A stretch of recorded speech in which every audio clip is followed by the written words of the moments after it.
ओम शांति। आज 16/12/2024 की बाबा की मुरली है। बाबा कहते, मीठे बच्चे, यह पावन बनने की पढ़ाई सब पढ़ाइयों से सहज है। मीठे बच्चे, यह पावन बनने की पढ़ाई सब पढ़ाइयों से सहज है। इसे बच्चे, जवान, बूढ़े सब पढ़ सकते हैं। इसे बच्चे, जवान, बूढ़े सब पढ़ सकते हैं। सिर्फ 84 जन्मों को जानना है। सिर्फ 84 जन्मों को जानना है। मीठे बच्चे, यह पावन बनने की पढ़ाई सब पढ़ाइयों से सहज है। इसे बच्चे, जवान, बूढ़े सब पढ़ सकते हैं। सिर्फ 84 जन्मों को जानना है। आज बाबा का प्रश्न है, हर एक छोटे व बड़े को कौन सी प्रैक्टिस जरूर करनी चाहिए? हर एक छोटे व बड़े को कौन सी प्रैक्टिस जरूर करनी चाहिए?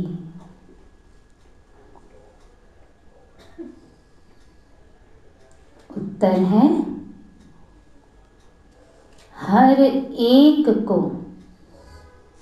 मुरली चलाने की प्रैक्टिस जरूर करनी चाहिए। हर एक को मुरली चलाने की प्रैक्टिस जरूर करनी चाहिए।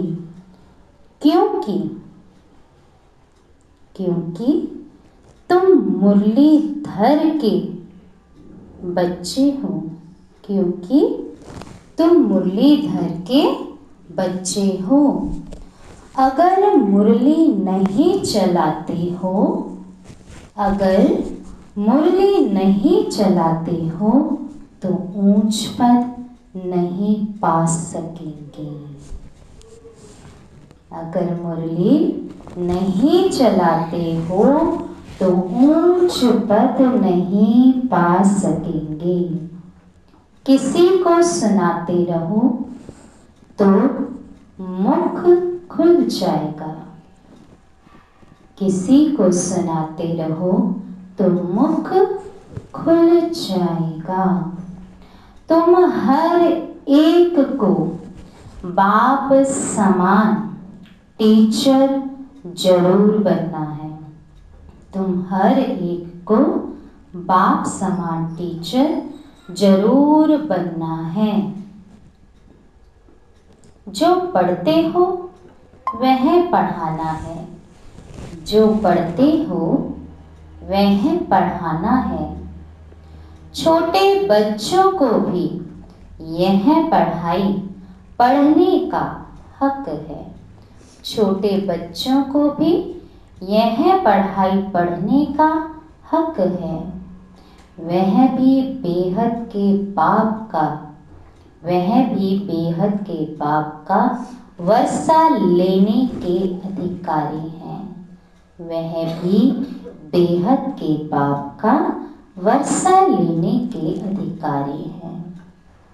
हर एक को मुरली चलाने की प्रैक्टिस जरूर करनी चाहिए। क्योंकि तुम मुरलीधर के बच्चे हो। अगर मुरली नहीं चलाते हो तो ऊंच पद नहीं पा सकेंगे। किसी को सुनाते रहो तो मुख खुल जाएगा। तुम हर एक को बाप समान टीचर जरूर बनना है। जो पढ़ते हो वह पढ़ाना है। छोटे बच्चों को भी यह पढ़ाई पढ़ने का हक है, वह भी बेहद के बाप का वर्षा लेने के अधिकारी हैं। ओम शांति। अभी आती है शिव बाबा की जयंती।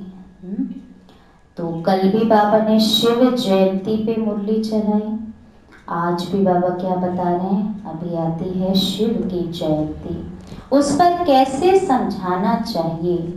तो बाबा हमारी तैयारी करवा रहे हैं, शिव जयंती नजदीक ही है, तो बाप ने तुमको समझाया है, वैसे तुमको फिर औरों को समझाना है। ऐसे तो नहीं, बाबा जैसे तुमको पढ़ाता है वैसे बाबा को ही सबको पढ़ाना है। बाबा तो अब एक एक को जाके नहीं पढ़ाएगा, बाबा के जो बच्चे पक्के बाबा ने बना दिए, वो बाबा के बच्चे सभी आत्माओं को परमात्मा का ज्ञान देंगे। शिव बाबा ने तुमको पढ़ाया है, जानते हो, इस शरीर द्वारा पढ़ाया है। बरोबर हम शिव बाबा की जयंती मनाते हैं, हम नाम भी शिव का लेते हैं, वह तो है ही निराकार, उनको शिव कहा जाता है। वो लोग कहते हैं शिव तो जन्म मरण रहित है, शिव तो जन्म मरण रहित है, उनकी फिर जयंती कैसे होगी? यानी जयंती अर्थात जन्मदिन तब मनता है जब किसी का जन्म होता है। अब शिव तो जन्म मरण रहित है, तो उनकी जयंती कैसे होगी? यह तो तुम बच्चे, यह तो तुम जानते हो, कैसे नंबरवार मनाते आते हैं, मनाते ही रहेंगे। तो उन्हों को समझाना पड़े। बाप आकर इस तन का आधार लेते हैं, मुख तो जरूर चाहिए, इसलिए गौमुख की ही महिमा है।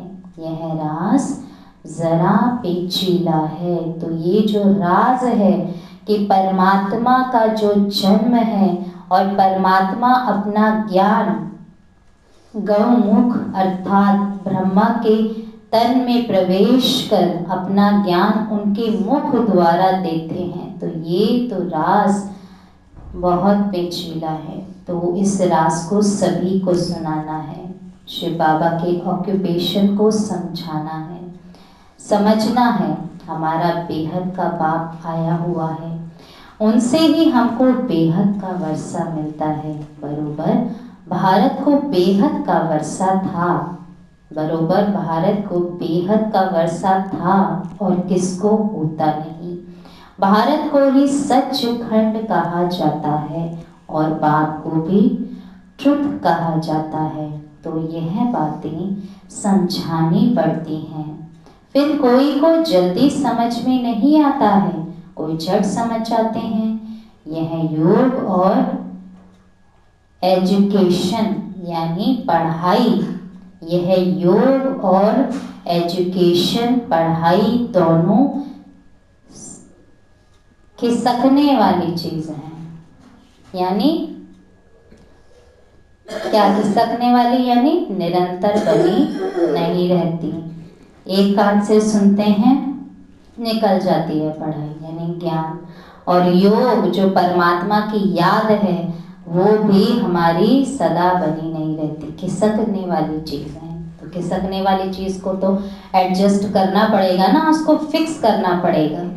तो उसमें भी योग जास्ती खिसकता है। तो जो योग और पढ़ाई परमात्मा का ज्ञान है, खिसकने वाली चीज है। बाबा कहते हैं इसमें मुख्य रूप से जो योग है ये सबसे ज्यादा जास्ती खिसकता है। नॉलेज तो बुद्धि में रहती ही है, बाकी याद ही घड़ी घड़ी भूलते हैं। तो इसकी क्या करनी है? प्रैक्टिस, अभ्यास, नवीनता लानी है याद में।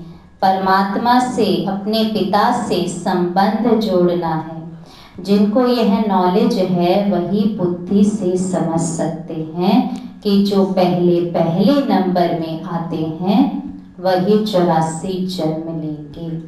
तो सतयुग में जो आने वाली आत्माएं हैं वही पूरे कल्प में शुरू से लेके अंत तक रहते हैं और वही 84 जन्म लेंगे। पहले ऊंच ते ऊंच श्री लक्ष्मी नारायण को कहेंगे। नर से नारायण बनने की कथा भी नामी ग्रामी है। पूर्णमासी पर बहुत जगह सत्य नारायण की कथा चलती है। तो अभी तुम जानते हो हम सचमुच बाबा द्वारा नर से नारायण बनने की पढ़ाई पढ़ते हैं। यह है पावन बनने की पढ़ाई और है भी सब पढ़ाइयों से बिल्कुल सहज। अब खिसकती भी है तो बाबा कहते हैं सहज भी है सब पढ़ाइयों में सबसे ज्यादा। 84 जन्मों के चक्र को जानना है और फिर यह पढ़ाई सबके लिए एक ही है। किस भी आयु वर्ग का व्यक्ति, कैसी भी आत्मा हो, हाँ, यानी देह, उसकी देह की आयु कुछ भी हो, कहीं से भी बिलोंग करता हो, कैसा भी हो, सबके लिए एक ही पढ़ाई। तो बूढ़े बच्चे जवान जो भी हो सबके लिए एक ही पढ़ाई है। छोटे बच्चों को भी हक है, अगर माँ बाप इन्हों को थोड़ा थोड़ा सिखाते रहें तो टाइम तो बहुत बड़ा है, क्योंकि आत्मा की उन्नति की बात होती है। तो बच्चों को भी यह सिखाया जाता है कि शिव बाबा को याद करो। आत्मा और शरीर दोनों का बाप अलग अलग है। आत्मा और शरीर दोनों का बाप अलग अलग है। आत्मा बच्चा भी निराकारी है तो बाप भी निराकारी है। यह भी तुम बच्चों की बुद्धि में है। वह निराकार शिव बाबा हमारा बाप है। कितना छोटा है, यह अच्छी रीति याद रखना है, भूलना नहीं चाहिए। हम आत्मा भी बिंदी मिसल छोटी हैं। ऐसे नहीं ऊपर जाएंगे तो बड़ी दिखाई पड़ेगी, नीचे छोटी हो जाएगी, नहीं, वह तो है बिंदी। ऊपर में जाएंगे तो तुमको जैसे देखने में भी नहीं आएगी। यानी इतनी सूक्ष्म है इन स्थूल नैनों के द्वारा आत्मा, और ना ही परमात्मा को देखा जा सकता है। तो उससे कैसे जुड़े? जब मैं बिंदी आत्मा तो मेरा पिता परमात्मा भी शिव निराकार ज्योति बिंदु स्वरूप। तो बिंदी है ना, बिंदी क्या देखने में आएगी? इन बातों पर बच्चों को अच्छी रीति विचार भी करना है।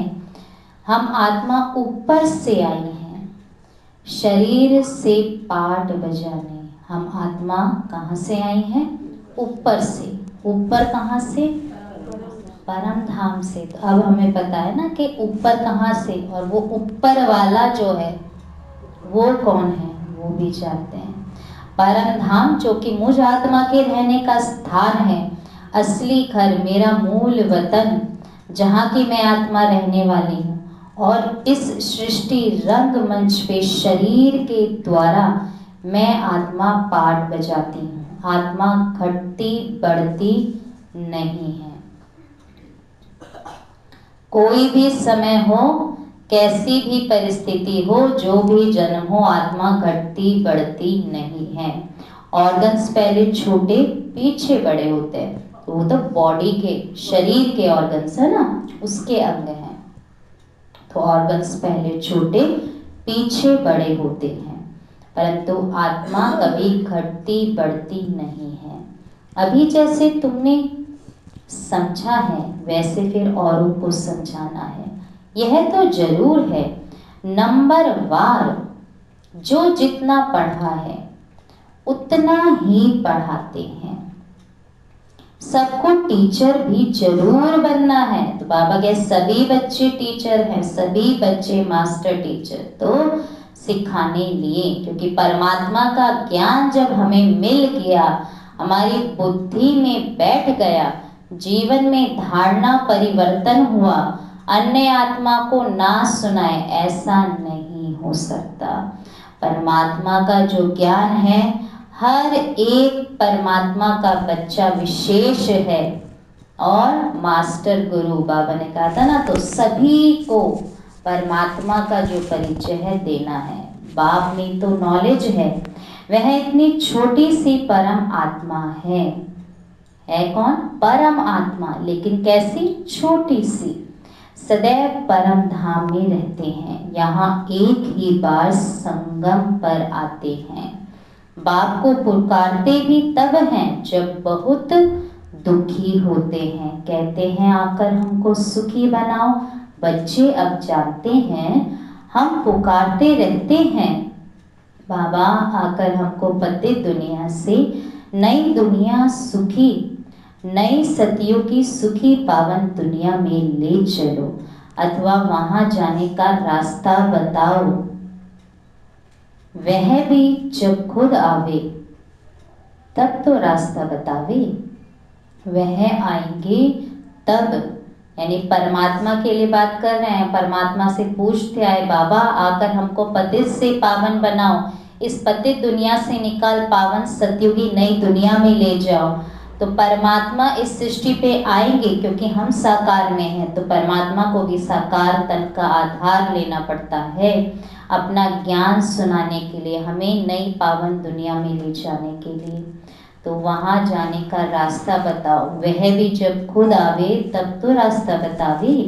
वह आएंगे तब जब दुनिया को बदलना होगा। तो परमात्मा कब आते हैं? जब सृष्टि विश्व परिवर्तन का कार्य होना है, पूरे विश्व को परिवर्तित होना है, संपूर्ण पतित से संपूर्ण पावन बनना है, तब परमात्मा आते हैं। तो यह बड़ी सिंपल बातें हैं, नोट करना है। बाबा ने आज यह समझाया है, हम भी ऐसे समझाते हैं। ऐसी प्रैक्टिस करते करते मुख खुल जाएगा। तो क्या करना होता है? अभ्यास। जो भी आसपास अपने हैं, जो भी मित्र संबंधी जान पहचान के, उनको परमात्मा का ज्ञान देना शुरू करना है। जो बाबा की मुरली सुनते हैं उसमें से कुछ भी पॉइंट्स अन्य आत्माओं व्यक्तियों को सुनाने हैं, तो अभ्यास होता चला जाएगा और अभ्यास बढ़ता जाएगा, और जितना बढ़ता जाएगा उतना आपके अंदर और विल पावर स्ट्रॉन्ग और कॉन्फिडेंस बढ़ेगा। तो परमात्मा का ज्ञान, और फिर विचार सागर मंथन चलेगा, तो परमात्मा का ज्ञान आप अन्य आत्माओं को बहुत आसानी से दे पाएंगे और नवीनता आएगी। तो ऐसी प्रैक्टिस करते करते मुख खुल जाएगा। तुम मुरलीधर के बच्चे हो, तुम्हें मुरलीधर जरूर बनना है। तो बाबा कहते हैं कि तुम मुरलीधर के बच्चे हो तो तुम्हें मुरलीधर जरूर बनना है। हर एक बच्चे को जब औरों का कल्याण करेंगे तब तो नई दुनिया में ऊंच पद पाएंगे। वह पढ़ाई तो है यहाँ के लिए, यह है भविष्य नई दुनिया के लिए। वहाँ तो सदैव सुख ही सुख है, वहाँ 5 विकार तंग करने वाले होते ही नहीं। यहाँ रावण राज्य अर्थात पराये राज्य में हम हैं। तुम ही पहले अपने राज्य में थे। तुम कहेंगे नई दुनिया, फिर भारत को ही पुरानी दुनिया कहा जाता है। तो नई दुनिया, पहले भारत ही था तो फिर भारत ही पुराना हो गया। तो गायन भी है नई दुनिया में भारत, ऐसे नहीं कहेंगे कि नई दुनिया में इस्लामी बौद्धि।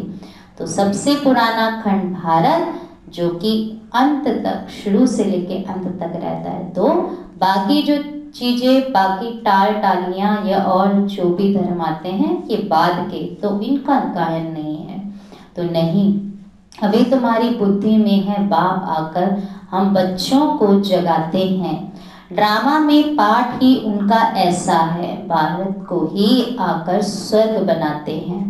भारत ही पहला देश है। तो बाबा भारत की भी महिमा कर रहे हैं कितनी, कि भारत को ही आकर स्वर्ग यानी सतयुग नई दुनिया परमात्मा स्वयं बनाते हैं, और भारत ही पहला देश है।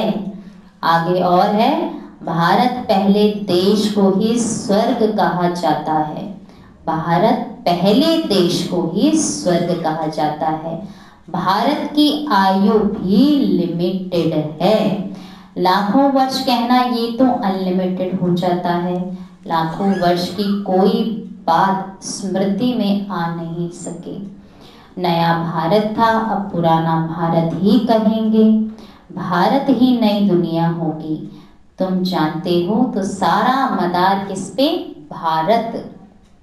तो बाबा कहते हैं तुम जानते हो हम अभी नई दुनिया के मालिक बन रहे हैं। बाप ने राय बताई है, मुझे याद करो तो तुम्हारी आत्मा नई प्योर बन जाएगी। फिर शरीर भी नया मिलेगा। आत्मा और शरीर दोनों सतो प्रधान बनते हैं। जब आत्मा संपूर्ण प्योर पवित्र शुद्ध बन जाएगी तो आत्मा को जो शरीर है वो भी सतो प्रधान प्राप्त होगा। तुमको राज्य मिलता ही है सुख के लिए। यह भी ड्रामा अनादि बना हुआ है। नई दुनिया में सुख और शांति है। तो नई दुनिया में क्या है? जो शांति चाहते हैं तो वो तो परम धाम में निरंतर जो मिलती है, क्योंकि आत्मा कंप्लीट डेड साइलेंस में रहती है। संपूर्ण गहन शांति, ब्रह्म में तत्व, छठा तत्व, जिसके कारण क्या है? संपूर्ण गहन शांति। परंतु इसके साथ साथ इस सृष्टि पे जो कि सतयुग में ही होता है, जो सुख और शांति दोनों प्राप्त होती है। यानी यहाँ जीवन जीते हुए यहाँ है अशांति तो सब अशांत हैं। सतयुग में सब शांत होते हैं। वंडरफुल बातें हैं ना। यह अनादि बना बनाया खेल है। यह है बेहद की बातें। वह हद की बैरिस्ट्री, इंजीनियरिंग आदि पढ़ते हैं। अभी तुम्हारी बुद्धि में बेहद की नॉलेज है। एक ही बार बाप आकर बेहद ड्रामा का राज समझाते हैं। आगे तो यह नाम भी नहीं सुना था कि बेहद का ड्रामा कैसे चलता है। अभी समझते हो। सतयुग त्रेता जरूर, वह पास्ट हो गया, उसमें इनका राज्य था। त्रेता में राम राज्य था। फिर पीछे और धर्म आए हैं। इस्लामी, बौद्धिक, क्रिश्चियन, सब धर्मों का पूरा मालूम है। यह सब 2500 वर्ष के अंदर आए हैं। तो सबसे पहले तो आदि सनातन देवी देवता धर्म जो स्वयं परमात्मा स्थापित करते हैं। फिर आगे अन्य द्वापर युग से आते हैं। इब्राहिम द्वारा इस्लाम धर्म की स्थापना, बुद्ध द्वारा बौद्ध धर्म की स्थापना, जीसस क्राइस्ट द्वारा क्रिश्चियन धर्म की स्थापना, जो कि द्वापर युग से शुरू होता है। अब हमें मालूम है, जो कि 2500 वर्ष के अंदर में ही आए हैं। तो उसमें 1250 वर्ष कलयुग है। सब हिसाब है ना। हर एक जो युग है, सतयुग, त्रेता, द्वापर, कलयुग, 1250 वर्ष का ही है। उसमें आयु हमारी अलग अलग होती है, घटती जाती है तो जन्म बढ़ते जाते हैं। सब क्यों? क्या है? हिसाब है। ऐसे तो नहीं सृष्टि की आयु ही 2500 वर्ष है। 2500 वर्ष है। कितने वर्ष है? पूरा जो कल्प हमारा 5000 वर्ष का है। तो नहीं। अच्छा, फिर और कौन था? विचार किया जाता है। अब यानी इनसे पहले ये जो धर्म द्वापर युग से है, इनसे पहले और कौन? इन्हों के आगे बरोबर देवी देवता धर्म, वह भी थे तो मनुष्य ही। यानी वो भगवान तो नहीं है, परंतु भगवान जैसे कर्म, यानी सबको सुख देना, वहाँ हमारे जो कर्म होते हैं वो अकर्म, यानी उनका कोई हिसाब किताब नहीं बनता। तो परंतु दैवी गुणों वाले थे। सूर्यवंशी, चंद्रवंशी 2500 वर्ष में, बाकी आधा में वह सब थे। तो आज बाबा पूरा सृष्टि चक्र का इस मुरली में सुना रहे हैं। तो बाकी आधा में वह सब थे। इससे जास्ती का तो कोई हिसाब किताब निकल ना सके। फुल, पौना, आधा, चौथा, 4 हिस्से हैं, है ना, 4 हिस्से। कायदे से टुकड़ा टुकड़ा करेंगे ना, आधा में तो यह है। कहते भी हैं सतयुग में सूर्यवंशी राज्य, त्रेता में चंद्रवंशी राम राज्य। यह तुम सिद्ध कर बतलाते हो तो जरूर सबसे बड़ी आयु उनकी होगी जो पहले पहले सतयुग में आते हैं, है ना। तो कल्प ही 5000 वर्ष का है, वो लोग 84 लाख। अब यहाँ पे और जो 7 डेज कोर्स में क्या था, 84 लाख योनियां कह देते हैं।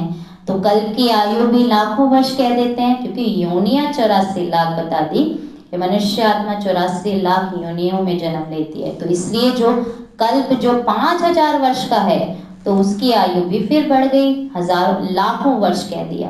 तो कोई मानते भी नहीं, कोई माने भी नहीं, इतनी बड़ी दुनिया हो भी ना सके। तो बाप बैठ समझाते हैं वह सब है अज्ञान और यह है ज्ञान। ज्ञान कहाँ से आया यह भी किसको पता नहीं है।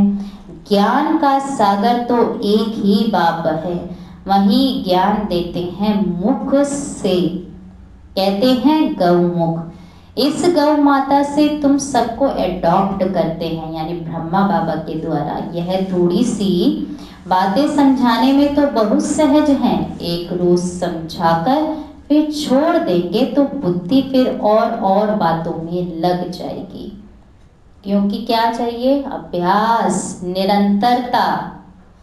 छोड़ देंगे तो फिर और बातों में लग जाएगी। स्कूल में एक दिन पढ़ा जाता है या रेगुलर पढ़ना होता है। नॉलेज एक दिन में नहीं समझी जा सकती है। बेहद का बाप हमको पढ़ाते हैं तो जरूर बेहद की पढ़ाई होगी। बेहद का राज्य देते हैं, भारत में बेहद का राज्य था ना। यह श्री लक्ष्मी नारायण बेहद का राज्य करते थे। किसको यह बातें स्वप्न में भी नहीं है। जो पूछे कि इन्होंने राज्य कैसे लिया, इन्होंने प्योरिटी जास्ती थी, योगी है ना, तो श्री लक्ष्मी नारायण कैसे इतना सुख संपन्न बेहद का राज्य प्राप्त करते हैं, क्योंकि उन्होंने प्योरिटी क्या थी, सबसे जास्ती थी। योगी है ना, इसलिए आयु भी बड़ी होती है। हम ही योगी थे, फिर 84 जन्म ले भोगी भी जरूर बनना है। मनुष्य नहीं जानते कि यह भी जरूर पुनर्जन्म में आए होंगे। इन्हों को भगवान भगवती नहीं कहा जाता। इनसे पहले तो कोई है नहीं जिसने 84 जन्म लिया हो। पहले पहले जो सतयुग में राज्य करते हैं वही 84 जन्म लेते हैं। फिर से बाबा ने रिपीट किया, जो पहले सतयुग में राज्य करते हैं वही 84 जन्म लेते हैं, फिर नंबर वार नीचे आते हैं। हम आत्मा सो देवता बनेंगे, फिर हम सो क्षत्रिय। ऐसे करते करते क्या होगा, डिग्री कम होती जाएगी। गाया भी जाता है पूज्य फिर पुजारी, सतो प्रधान से फिर तमो प्रधान बनते हैं। ऐसे पुनर्जन्म लेते लेते नीचे चले जाएंगे। यह कितना सहज है, परंतु माया ऐसी है जो सब बातें भुला देती है। यह सब पॉइंट्स इकट्ठी कर किताब आदि बनाएं, लेकिन वह तो कुछ रहेंगी नहीं। ये तो अभी हमारे इस समय पढ़ने के लिए, तो बाबा कहते हैं आगे तो रहेंगी नहीं, लेकिन अभी तो तैयारी करनी है ना, तो यह टेम्पररी है। बाप ने कोई गीता नहीं सुनाई थी, बाप तो जैसे अब समझा रहे हैं ऐसे समझाया था। यह वेद शास्त्र आदि सब बाद में बनते हैं। यह सब होल लॉट जो है विनाश होगा, तो यह सब जल जाएंगे, हर एक चीज खत्म हो जाएगी। सतयुग त्रेता में कोई पुस्तक होता नहीं, फिर भक्ति मार्ग में बनते हैं कितनी चीजें बनती हैं। रावण को भी बनाते हैं परंतु बेसमझी से कुछ भी बता नहीं सकते। बाप समझाते हैं यह हर वर्ष बनाते हैं और जलाते हैं। जरूर यह बड़ा दुश्मन है और दुश्मनी है रावण से, इसलिए तो हर वर्ष बनाते हैं और जलाते हैं, परंतु समझते नहीं। परंतु दुश्मन कैसे है यह कोई नहीं जानते। वह समझते सीता चुरा ले गए इसलिए शायद दुश्मन है। राम की सीता को चुरा ले जावे तो बड़ा डाकू हुआ ना। ऐसे भी कोई ले जाता है तो कहते तो अब श्री राम की सीता को ले गए तो बहुत बड़ा डाकू हुआ ना, तो कभी चोरी की। त्रेता में कहीं व त्रेता के अंत में। अच्छा, तो श्री राम की जो सीता को ले गए तो त्रेता की शुरुआत में या त्रेता के फिर अंत में, तो इन बातों पर भी विचार किया जाता है। कभी चोरी होनी चाहिए। कौन से राम की सीता चोरी हुई, ये प्रश्न है। कौन से राम की सीता चोरी हुई? राम सीता की भी राजधानी चली है क्या, यानी उनकी राजधानी चली है क्या? तो एक ही राम सीता चले आए हैं क्या? क्योंकि वहां पे भी क्या होती हैं, डायनेस्टीज होती है ना। त्रेता युग में भी श्री राम सीता की 12 जन्म होते हैं। जो गद्दी पे महाराजा रानी बैठते हैं, इसके साथ साथ चाहे प्रजा दास दासी सबके 12 जन्म, तो 12 गद्दियां तो चले आई क्या? यह तो शास्त्रों में जैसे एक कहानी लिखी हुई है। तो जो श्री राम की सीता को चुराई, तो ये क्यों क्या है, एक कहानी है, कुछ समझाने के लिए विचार किया जाता है। कौन सी सीता, 12 नंबर होते हैं ना राम सीता, यानी जो 12 राज्य श्री राम सीता के चलते हैं, तो कौन सी सीता को चुराया? जरूर पिछाड़ी का होगा। यह जो कहते हैं यानी 12 श्री राम सीता होंगे त्रेता युग में, है ना। तो पहले त्रेता युग के जो पहले श्री राम सीता, दूसरे राम सीता, ऐसे करते करते 11 12वें, तो कहना जरूर पिछाड़ी के होंगे, क्योंकि त्रेता युग में तो भी ऐसा नहीं होगा। तो यानी बात का कुछ होगा, लेकिन है क्या, कहानी। तो बाबा कहते हैं अब राम के राज्य में सारा समय एक का ही राज्य तो नहीं होगा, जरूर डिनेस्टी होगी, है ना। 12 होते हैं, तो कौन से नंबर की सीता चुराई, यह सब बहुत समझने की बातें हैं। तुम बच्चे बड़ी शीतलता से किसी को भी यह सब राज समझा सकते। तो बाबा के बच्चों को ये चीजें समझानी है। अब सीता चुराई तो कौन सी सीता, हाँ, पहली, दूसरी, तीसरी या 12वीं, जरूर अंत की ही होगी ना फिर।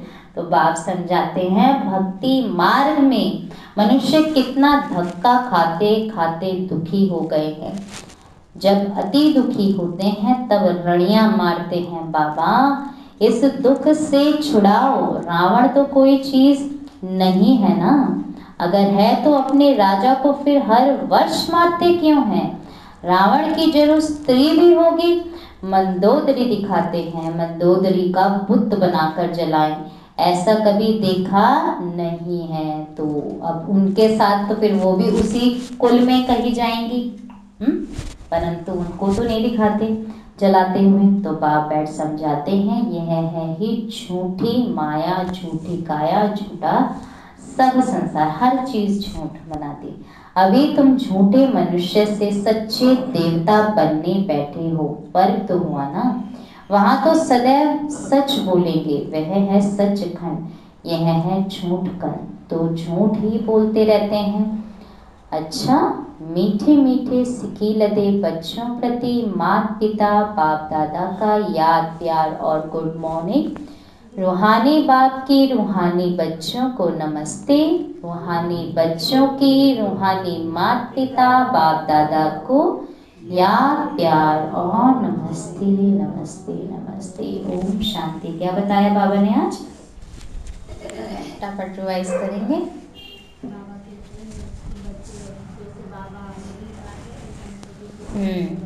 आप मुरलीधर के बच्चे हो तो हर एक बच्चे को मुरलीधर जरूर बनना है, और रोज थोड़ी थोड़ी प्रैक्टिस करनी है मुरली सुनाने की।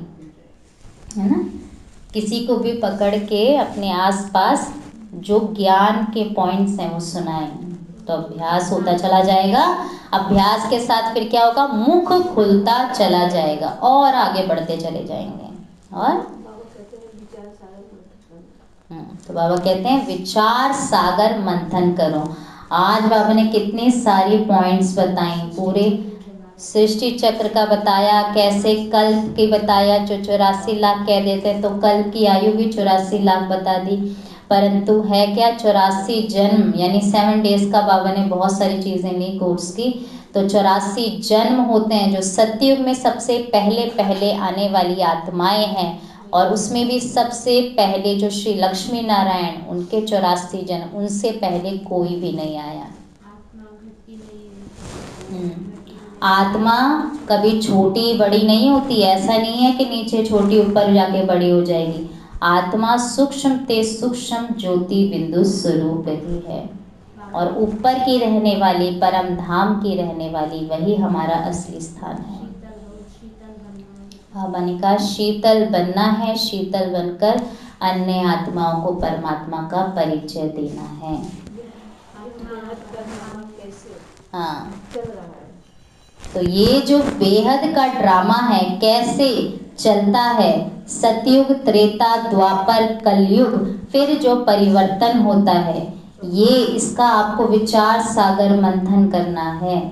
और ये जो बाबा की पढ़ाई है, सब पढ़ाइयों में सबसे सहज, इसमें बच्चे बूढ़े जवान सब पढ़ सकते हैं। सिर्फ मुख्य रूप से 84 जन्मों को जानना है।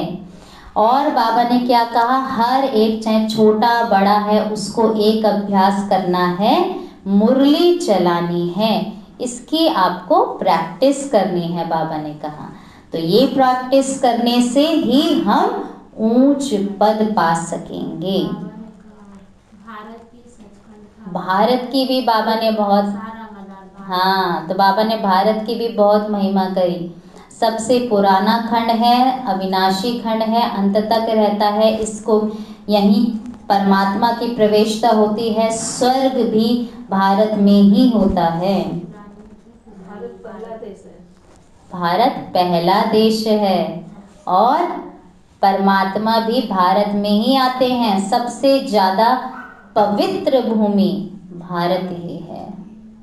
परिवर्तन के समय ही बाबा तो परमात्मा इस सृष्टि पे कब आते हैं, गौमुख अर्थात ब्रह्मा के मुख के द्वारा। और बाबा ने कहा कि ये जो ज्ञान है केवल एक परमात्मा तो नहीं देंगे ना, बाबा के सभी बच्चे परमात्मा की प्रत्यक्षता कराने वाले हैं। हर एक बच्चे को परमात्मा का परिचय अपने पूरे जोर शोर से सर्व आत्माओं को देना है। और विश्व परिवर्तन का जब कार्य होना है, पूरे विश्व का परिवर्तन होना है, तभी परमात्मा इस सृष्टि पे आते हैं, जो कि कल्प के अंत अर्थात कलयुग में ही होता है। और हर एक जो युग है बिल्कुल एक्यूरेट 4 खाने 1250 वर्ष का ही चलता है।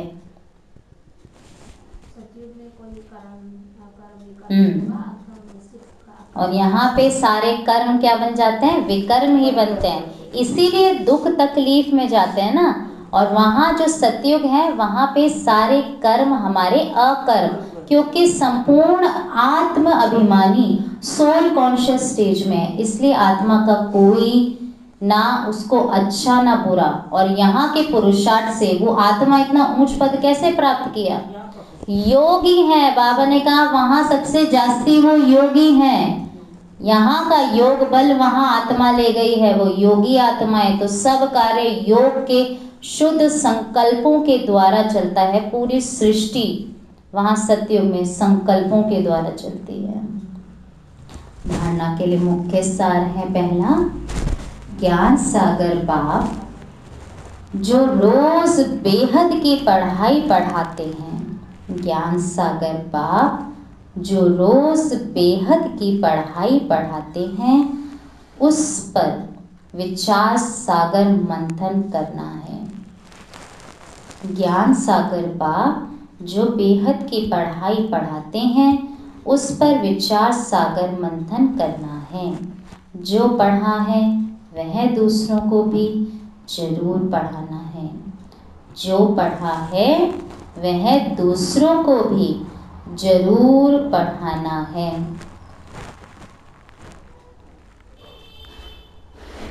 ज्ञान सागर बाप जो रोज बेहद की पढ़ाई पढ़ाते हैं, उस पर विचार सागर मंथन करना है। जो पढ़ा है वह दूसरों को भी जरूर पढ़ाना है। दूसरा है, यह बेहद का ड्रामा कैसे चल रहा है। यह बेहद का ड्रामा कैसे चल रहा है। यह अनादि बना बनाया वंडरफुल ड्रामा है। यह अनादि बना बनाया वंडरफुल ड्रामा है। इस राज को अच्छी रीति समझकर, इस राज को अच्छी रीति समझकर फिर समझाना है। यह बेहद का ड्रामा कैसे चल रहा है। यह अनादि बना बनाया वंडरफुल ड्रामा है। इस राज को अच्छी रीति समझकर फिर समझाना है। वरदान है, पवित्रता की श्रेष्ठ धारणा द्वारा, पवित्रता की श्रेष्ठ धारणा द्वारा एक धर्म के संस्कार वाले, एक धर्म के संस्कार वाले समर्थ सम्राट भव। पवित्रता की श्रेष्ठ धारणा द्वारा एक धर्म के संस्कार वाले समर्थ सम्राट भव। विस्तार है, आपके स्वराज्य का धर्म, आपके स्वराज्य का धर्म अर्थात धारणा है पवित्रता। एक धर्म अर्थात एक धारणा, स्वप्न व संकल्प मात्र भी अपवित्रता अर्थात दूसरा धर्म ना हो, क्योंकि जहाँ पवित्रता है वहाँ अपवित्रता अर्थात व्यर्थ व विकल्प का नाम निशान नहीं होगा।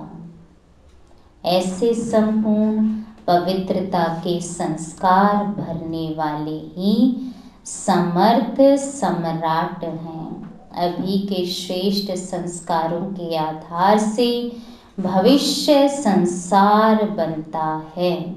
अभी के संस्कार भविष्य संसार का फाउंडेशन है। स्लोगन है, विजयी रत्न वही बनते हैं, विजयी रत्न वही बनते हैं जिनकी सच्ची प्रीत,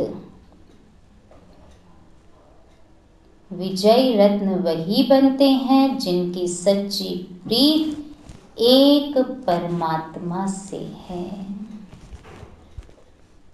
ओम शांति। ये थी आज की मुरली। कल सबने बाबा मिलन ज़रूर मनाया ही होगा बाबा से। कहीं पे रहें, बाबा के बच्चे सब बाबा से ज़रूर मिलते हैं। और इसके साथ साथ जो सामान है वो फिर ग्रुप में आज भेज देंगे दीदी, तो आप सभी जरूर देखें, उसका अभ्यास करें। ओम शांति। मुरली को भी जो बाबा ने कल चलाई उसका रिवीजन जरूर करना सब। ओम शांति।